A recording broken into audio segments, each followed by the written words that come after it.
Welcome to our podcast, This Life, the Chronicles of Autism Mums. I'm Alison and I'm joined each week by amazing women who happen to have children on the spectrum. We talk about navigating the ups and downs of parenting kids with autism and how that affected us and our lives as women, professionals and mothers. Strap in, grab some tissues. Sometimes you'll cry from empathy and others from laughter. Join us on our journey of This Life. Hello and welcome to this week's episode of This Life, the Chronicles of Autism Mums. I am joined by our lovely ladies today, Reen, Moira and Maha. How are you? Very well, thank you. Good. Right, so today we are going to be talking about BTS and not the Korean pop boy band sensation, but back to school, the dreaded back to school. And specifically, we want to talk about routines at home, how you make it through the summer to that day where we celebrate or commiserate when the kids go back to school. So we've had, as expats historically, we have longer than most off for the summer holidays, but for most people it's a long period of time. So it's at least 6 weeks. I think that generally we're going into 8 weeks, 10 weeks sometimes, just depending on when the kids finish school. So that is a very, very long time. We all look forward to it. We generally travel. The kids are often in other time zones, different countries.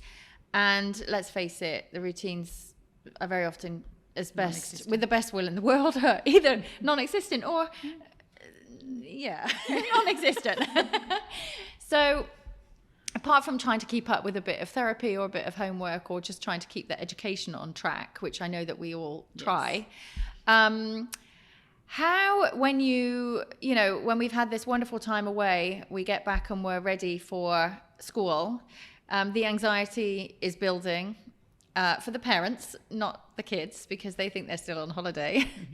Mm-hmm. In that kind of last week, I would say, and I'm just going by my experiences, how do you guys start feeling about that transition? And how do you try and get your kids ready for that transition back into early starts? Because we have our school start very early here. Getting them to start thinking for themselves again, starting to get into routines, getting up early in the morning. And how does it make you feel, like, as parents? I know for me, it's something that I think about all summer. Maha, what about, how is it for you? Because you travel a long way, so you head back to Australia for the summer. I fly home to Australia, so 8-hour time difference, 7 to 8 hours, lots of family. I try to sort of, while we're away, not be so strict, I guess, on the routine, because I just want them to, or I want him to just be, just enjoy his Loving time life. there. Because, it is hard when you think about what our kids go through day to day at school. You do want them to have that time where there's not that expectation. And so it's nice for him to have that. But then again, coming back, it's a struggle to get him back into that routine. So a part of me is looking forward to coming back to school, because I'm like, back to our routine, back to him being back on track. But the other part of me is just dreading the anxiety, especially for him, knowing that he's going back to school, new teachers, new friends.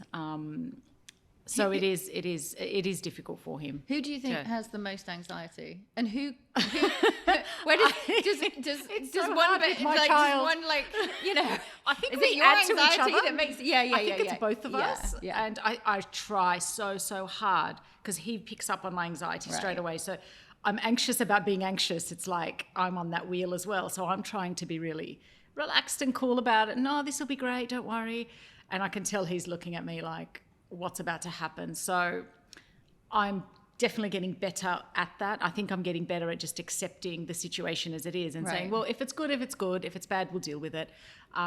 Because we can't control how they're going to go. We can't control the other kids in the classroom. We can't control the teachers sometimes. So I think we just learn to accept that it's okay, do our best beforehand, obviously do the whole, what we do with all our kids, like, try to get them to sleep early and all those things. But I think you just, Do you ever find that the panic sets in for you at some point, Moira, I think we were having a quick chat before this, we started recording this, and you were saying that for both of your kids, it's like a...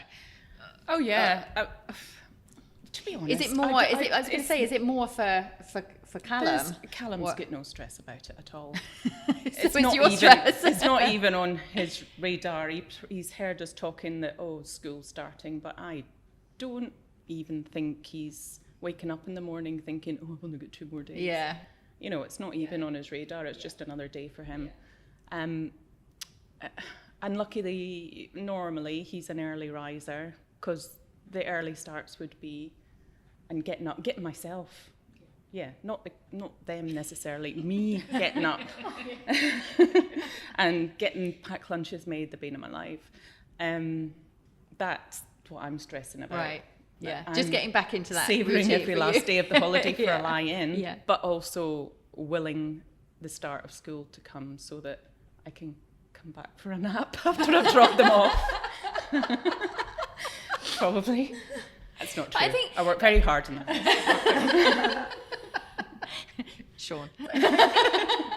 That's Moira's husband. If you're listening. So because, I mean, Reen, do you do anything different? Because obviously you've got a mix of the kids. Do you do anything different with your neurotypicals to your neurodiverse?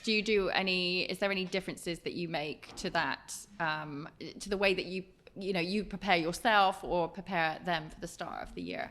I don't think so. I mean, like, I apply one strategy for one kid and I use it for everyone else, because it's much easier that way rather than having two things, running around with 2 different ideas, 2 different strategies. You'll probably go crazy. Yeah. So for us, like, if we usually travel during the summer, but going back home is much easier than traveling elsewhere, because going back home means it's only a 5 hours time difference.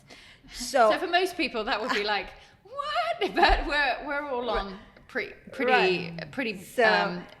large time differences. Yeah, so if it's 7 p.m. here, it's almost 12 midnight there. So when they're on holiday, I let them stay up back home till 12 midnight, because it's only 7 p.m. in Qatar. Yeah. So when they come back home, into Qatar, it's just like there's no adjustment. So you don't do the time. You don't flip the time at all. You just let them stay in that routine, right? Because it works. It works only if we go back home. But if we're traveling elsewhere where the time difference is massive, then there's quite a bit of adjustment. But otherwise, going back home and coming back here is, they just get back into the routine. So they come back home, they sleep about 7 p.m., 8 p.m.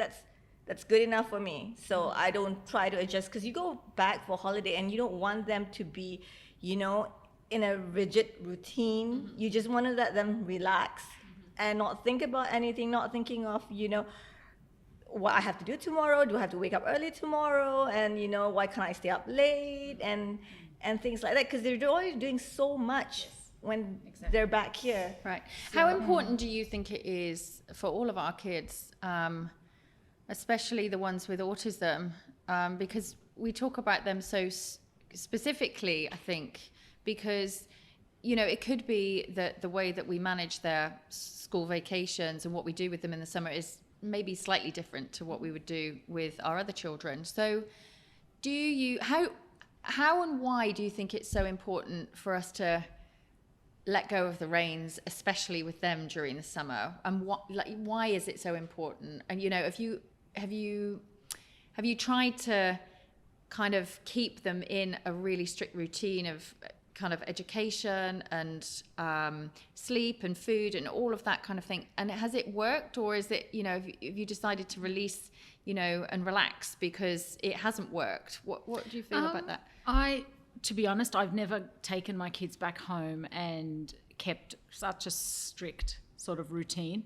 I think it's more for me. I think the summer is so that I can refuel and have a break, because it's so much pressure trying to keep them in a routine for the rest of the year. So I sort of see it as a time where they get a break, but then I need that break, because if I keep up that routine, all it's going to do is just contribute to the anxiety later on. And that's because I know myself well enough to go, I need to pull back, and I need to sort of let go a bit. And I think that's helpful for my family. I find that when we go away, I just try to be as active as possible with them. And the whole idea is not even about education as much as it is about activity. And we know that in Doha, for so much of the year it's hot and we can't do a lot of activity. So going home, especially a country like Australia, the beaches, the parks, Right.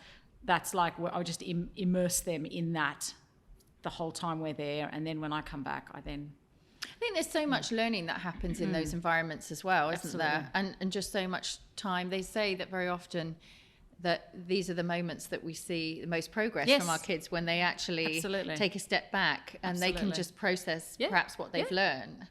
I remember one time we went to Fiji and we were there for about 10 days and Zane was in the pool every day swimming, and that's all he was doing, on the slides and in the pool.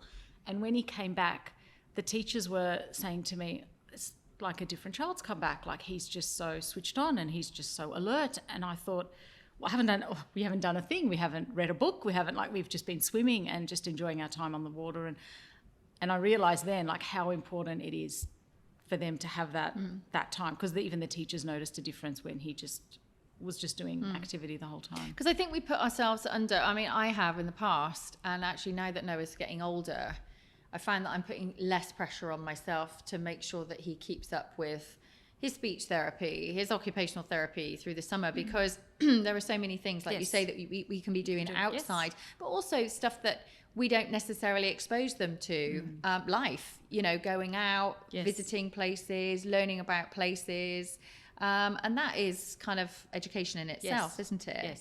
But I was always very, very stressed about going on holiday, because I think when you have kids that, ultimately take a lot of time for therapy and need that when you go away and you know that you don't have access to the people that you would have, then you either take a step back or you go into overdrive trying to find people in those places that can do that. And then it's bad for the family, because the family are constantly having to kind of work around a different schedule. The child's having to navigate new people, find their way, all of that kind of thing. So I think they still think they're at school and they're supposed to be on holiday. Yeah, but actually probably even more stressful than school, to be honest with you, just for the fact that, they're getting to know new people and so on and so forth. So we did that for quite a few years. But I think now what I do try and do with all of my kids, because my girls, I like to try and keep them to do a little bit of schoolwork, even read a book, a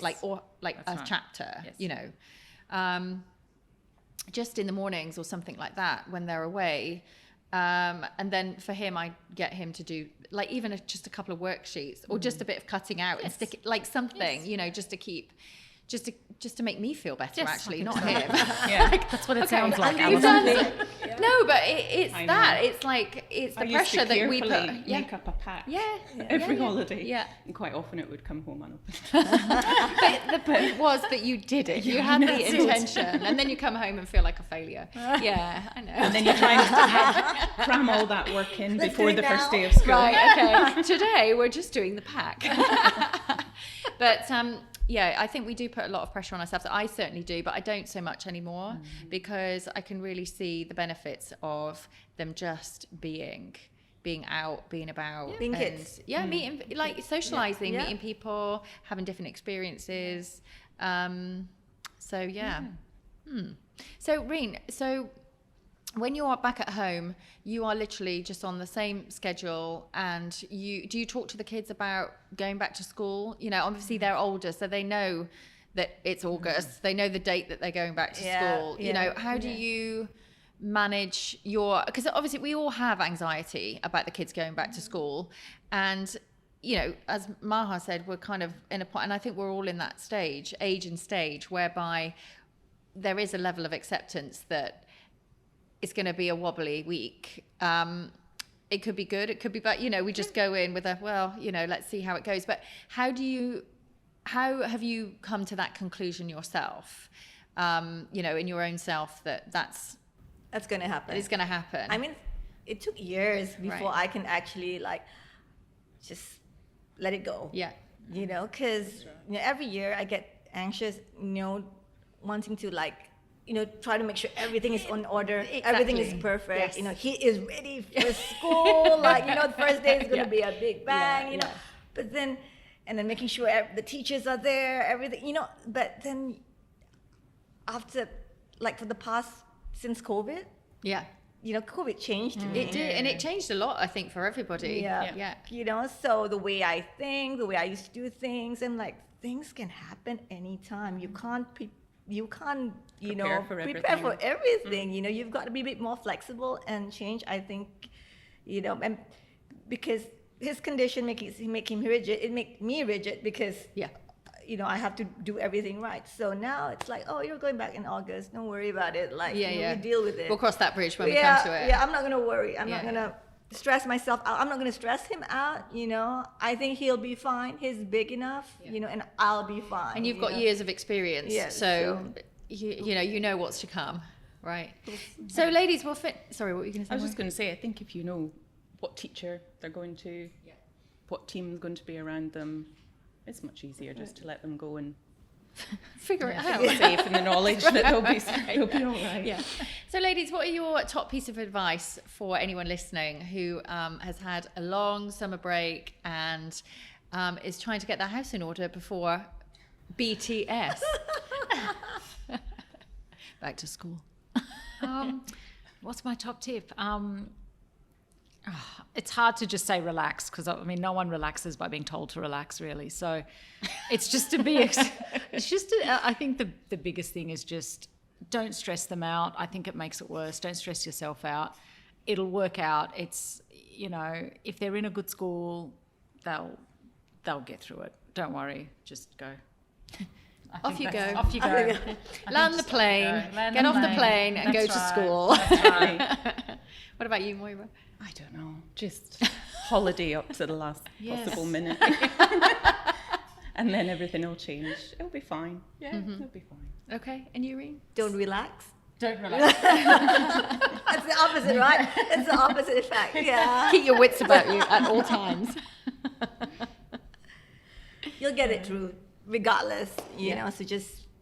I wonder whether or not, if we'd have had this podcast 5 years ago, yes, whether or not different. It'd be so different. We would have had spreadsheets. We would have had. So if you're going through that now, anyone that's listening, if you Just- fast forward 5 years, then delete you'll the be like spreadsheet. us. Yeah. delete. Delete the social stories, everything. Don't worry, chill. Okay, thank you so much for joining us for this episode of This Life, and we'll see you next time.